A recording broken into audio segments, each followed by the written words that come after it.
Olá, senhoras e senhores, sejam bem-vindos a mais um vídeo. E nele eu irei falar sobre a minha percepção após um ano estar empreendendo digitalmente.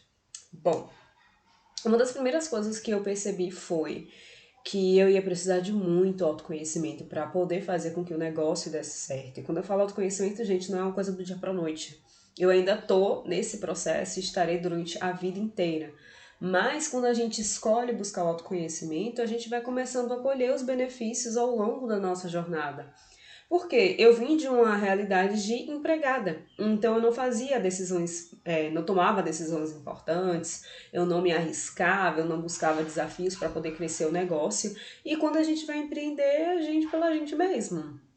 E uma das piores coisas assim que eu considero quando a gente vai empreender, é a gente ter que lidar com nós mesmas, que nós somos os nossos piores carrascos, assim. E ao mesmo tempo a gente fica com muito medo do fracasso. Só que assim, é meio que você não tem muito pra onde correr, querida. Então aceita que dói menos.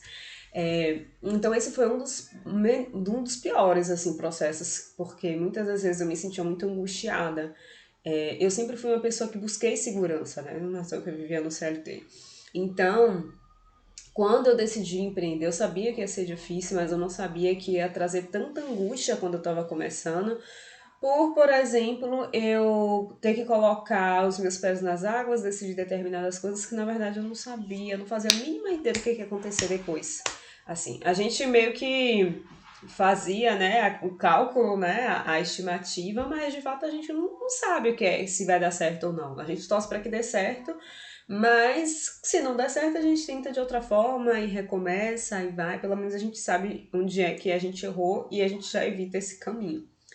Um outro ponto que eu também percebi, e esse eu não percebi logo de cara, é em relação às pessoas. Duas coisas. Primeiro, as pessoas são muito preguiçosas. E segundo, as pessoas são exploradoras. Aí você pode falar, é óbvio, Lídia, como é que você não sabia disso? Então, gente, eu sabia disso. Só que eu não sabia disso na prática, assim, na cara dura, sabe? Então, assim, eu passei por questões de pessoas quererem me explorar na cara dura, assim mesmo, sabe?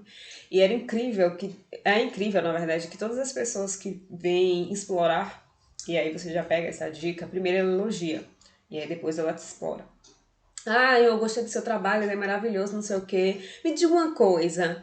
Aí começa, né? Então, assim, é muito chato esse momento. E no início eu não sabia lidar com isso, eu não sabia cortar o mal pela raiz.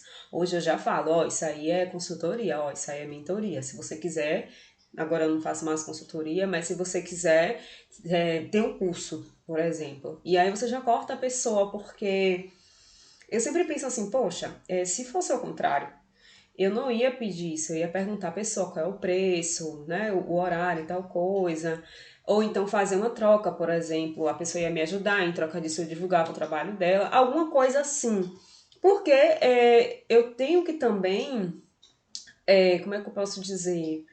Que valorizar o trabalho da outra pessoa. Uma das primeiras coisas que quando eu comecei a empreender também eu percebi é sobre não questionar o preço do outro, porque a gente não sabe tudo que a pessoa fez para poder estar cobrando aquele valor. Muitas das vezes a gente não vê, por exemplo, é algo que a pessoa resolve em 5 minutos, mas quanto tempo ela passou para poder resolver o seu problema em 5 minutos? É isso que a gente muitas das vezes esquece. Enquanto a gente estava ali fazendo determinadas outras coisas, a pessoa estava ali se matando para poder construir um método para te dar ele ali todo mastigadinho para você poder aplicar no seu negócio. Então, não é justo eu chegar para você e dizer assim, tá caro.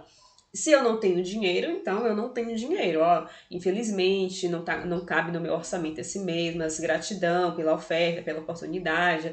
Assim que possível, eu tento novamente. Mas as pessoas, não todas, mas muitas assim querem explorar na cara dura. E é muito complicado. Mas eu já aprendi a lidar com esse tipo de gente. Até porque se você não corta, ele vai ficar ali, ó. Ele e ela vai ficar ali em cima de você o tempo todo, achando que você tem obrigação, porque é amiga, porque é parente, porque isso, porque aquilo, aquilo outro. Balela, gente. Não tenho essa obrigação, não, tá? Até porque se fosse ao contrário, eu te digo que a pessoa ia dizer, então tal valor. Então, a gente tem que ter esse discernimento em relação às pessoas. E o outro ponto em relação às pessoas serem preguiçosas, eu sempre tenho duas coisas comigo, né? Ser curiosa e ser interessada. Então, muitas das vezes, quando a pessoa chega pra mim Eu já saquei alguns pontos assim, que na verdade eu já tinha percebido antes na minha jornada, que sinais de que a pessoa é preguiçosa. Por exemplo, a pessoa vem me pedir ajuda para poder ter mais vendas no Instagram. Aí eu falo para a pessoa: "Ah, é tráfego pago". E aí, ao invés de a pessoa ir buscar o que é tráfego pago no Google, por exemplo, a pessoa vem perguntar: "E o que é tráfego pago?". Aí você pode estar pensando assim: "Ah, Lídia, mas você é muito radical". Mas, gente, preste atenção. Quem é que tem que ser interessada? Sou eu, que ela tá vindo me perguntar, ou é a pessoa que tá querendo melhorar o negócio dela? É a pessoa, o negócio é dela. Eu já sei esse caminho, se a pessoa quiser, e a pessoa me contrata para fazer uma imersão, por exemplo, que eu tenho. Mas são pequenos detalhes que mostram como a pessoa é preguiçosa. Porque, assim, ela tá com preguiça de buscar a melhoria para o próprio negócio. Se a pessoa tivesse de fato interesse, a pessoa ia falar tráfego pago, não é isso? Pronto, obrigada. Eu vou aqui fazer uma pesquisa no Google, vou aqui fazer uma pesquisa no Instagram. Se você colocar tráfego pago, ali, hashtag tráfego pago, eu te digo com certeza que vão vir diversos resultados.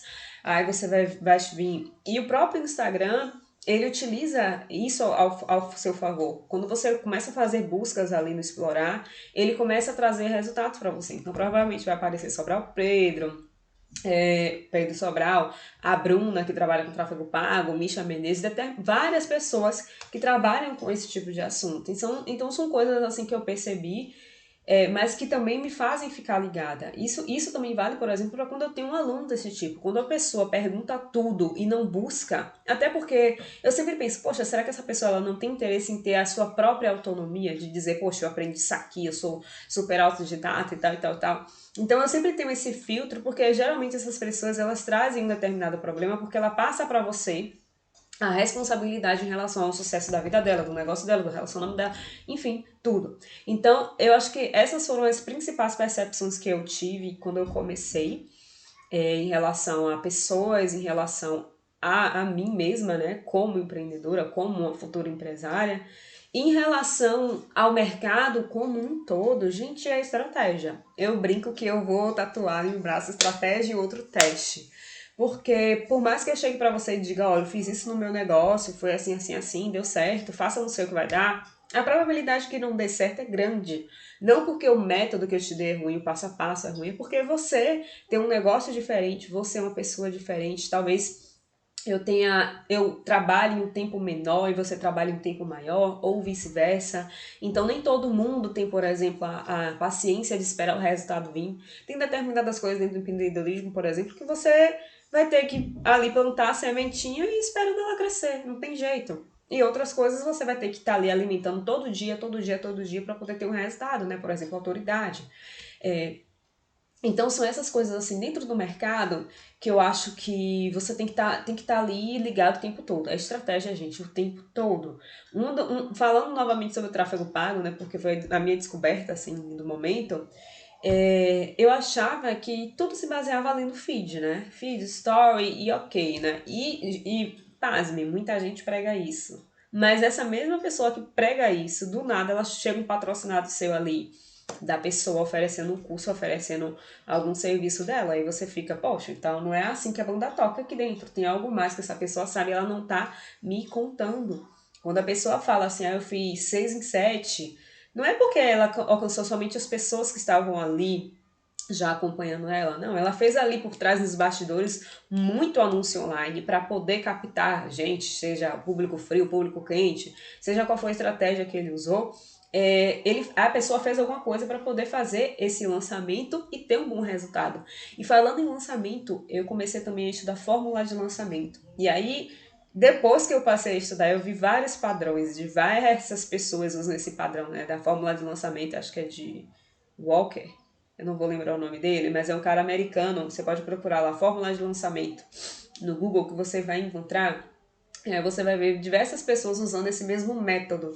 Só muda uma coisa ou outra, né? E a base dele é oferta, a base dele é gatilho mental. Então, gente, nada é por acaso, tudo é estratégia. Enquanto a gente fica ali naquele pensamento, ó, eu sou boazinha, eu quero ajudar todo mundo, é o que eu falo sempre. Não adianta você ter um bom coração e o outro não saber disso. Você vai ficar ali estagnado para sempre. Você precisa falar de diversas formas. Ó, gente, eu tenho um bom coração. Olá, tudo bem? Eu tenho um bom coração. Isso aqui foi só uma ilustração para dizer que você precisa ter estratégia para que você use o que você tem ao seu favor, sua habilidade, seu conhecimento, suas experiências, as suas características únicas, a solução que você traz em relação a serviço, em relação a produto. Então, a gente sempre tem que estar mostrando, a gente sempre tem que estar se vendendo. Foi até um dos motivos que eu falei assim, poxa, tá tudo errado aqui no meu perfil, tá tudo errado no meu negócio, porque eu já sei que esse é o caminho, né? Não adianta só eu falar sobre o produto, é sobre mim, eu me vender, eu me desenvolver como pessoa, eu fazer o trabalho para que as pessoas conheçam o que eu faço. Por isso foi um dos momentos, eu vou fazer até outro vídeo falando sobre essa mudança, né, de posicionamento em relação à minha linha editorial, porque senão esse vídeo aqui vai ficar gigantesco, né? Mas eu acho que basicamente é isso, gente, as minhas percepções. Mas eu acho que o principal é, se você sabe pelo que você veio, sua missão, seu propósito de vida aqui na internet, por mais que seja difícil, você vai entendendo essas coisas e você vai se adaptando, criando muros, se protegendo, criando estratégias, crescendo o seu negócio, evoluindo, ajudando outras pessoas da melhor forma possível. Então, até a próxima!